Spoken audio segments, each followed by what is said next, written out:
News for farmers and, well, I guess everyone, since we all need food to survive. Colorado has signed into law the very first United States right to repair legislation for farmers. And the version of this bill that passed into law wasn't actually scuffed like so many of the other right to repair bills that we've seen in the past.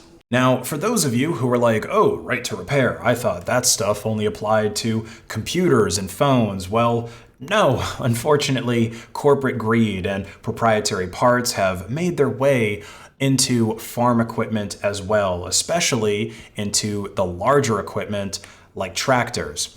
You see, a farmer's tractor is one of the most important pieces of equipment that you're going to find on the farm.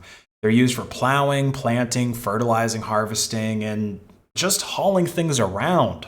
It's not uncommon to have areas of farmland that can get so muddy that a tractor is really the only kind of vehicle that can go there and not get stuck.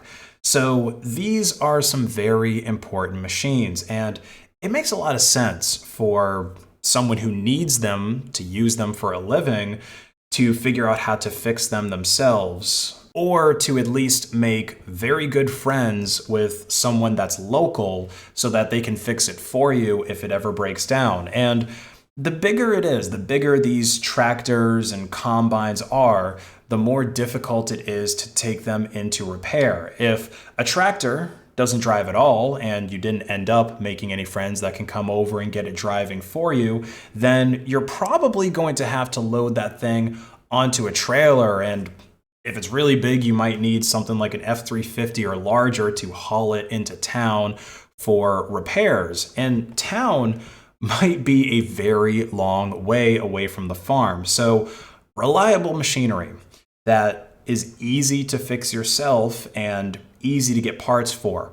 That's what the smart farmer buys. Now, way back in the day, most tractors were like that. In fact, most automobiles and just things that had engines in them in general were like that. Which is why if you ever visit an old farmer, then there's a good chance he's going to have some tractors on his property that are just as old or possibly even older than him that are still able to run. Or if they don't start up right away, all you need to really get them running is maybe $50 and an afternoon of some work. But just like what happened in the light bulb industry, the tractor industry started to realize that building these machines that end up living longer than their customers that are buying them is not the most profitable business strategy.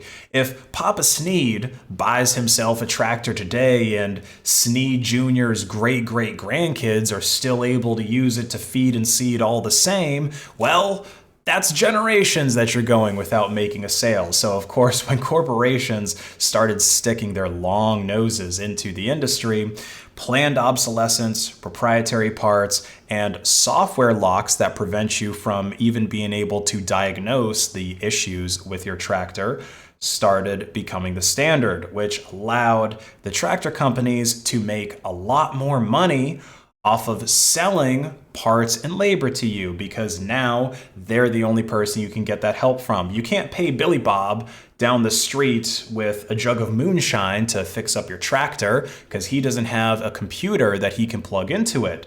So you got to haul that thing down to an official Billy Bob at a John Deere dealership, and he only drinks corn syrup instead of corn liquor, and you can only pay him to fix your tractor with a credit card.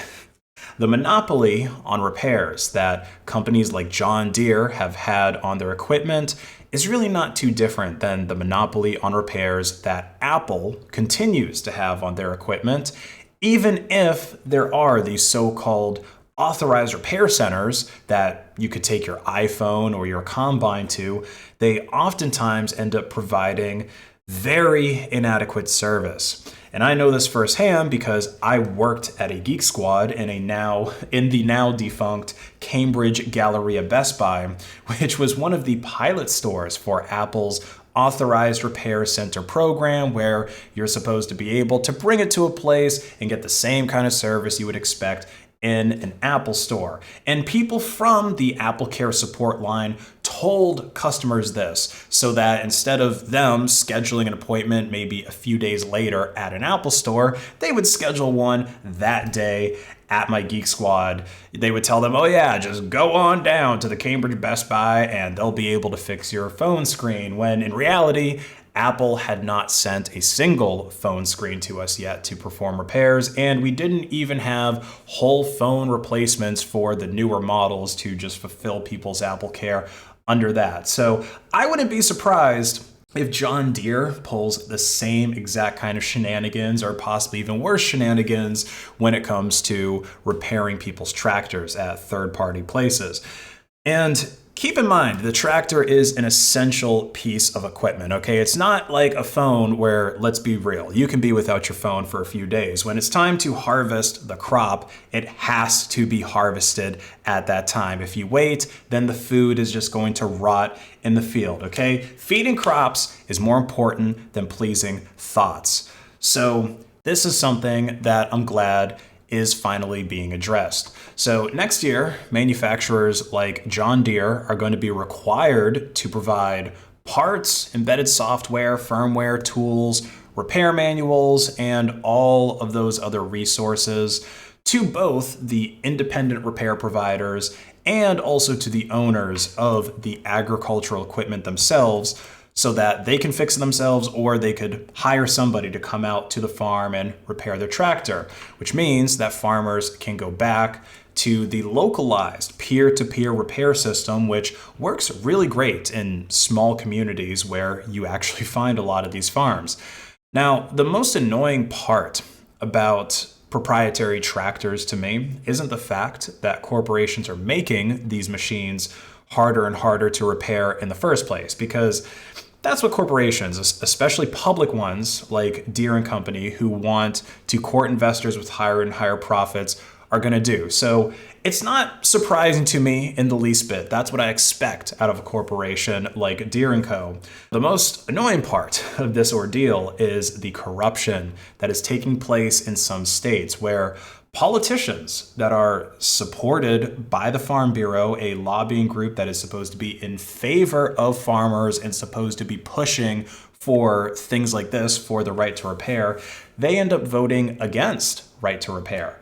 VPs of the Farm Bureau, they end up leaving the Farm Bureau to go work for tractor companies as equipment dealers. So that tells you where their allegiance has been the whole time. And there's even blatant lies, like this email that was sent from a Farm Bureau representative to a lobbyist that Louis Rossmann hired himself, where the farm rep claims most farmers don't have or care to have the knowledge or the equipment to repair their own farm equipment. Whoever wrote this must have reached so far up their ass to retrieve that statement that their forearm was getting cut up from the diamonds. This person probably found ancient artifacts on their way to coming up with this blatantly false statement. Farmers are some of the most self-sufficient people you will ever meet. Farmers are like doomsday preppers, except they're actually prepared. They love building things themselves. They love inventing things, fixing things themselves. Or if they don't actually do this themselves, for whatever reason, maybe they're older and they don't want to be out there building and repairing things, then they just have a friend or someone that they go to church with, someone in the community to help them with those repairs. And oftentimes they will have agreements where the repairs will be done in exchange for things that are produced on the farm.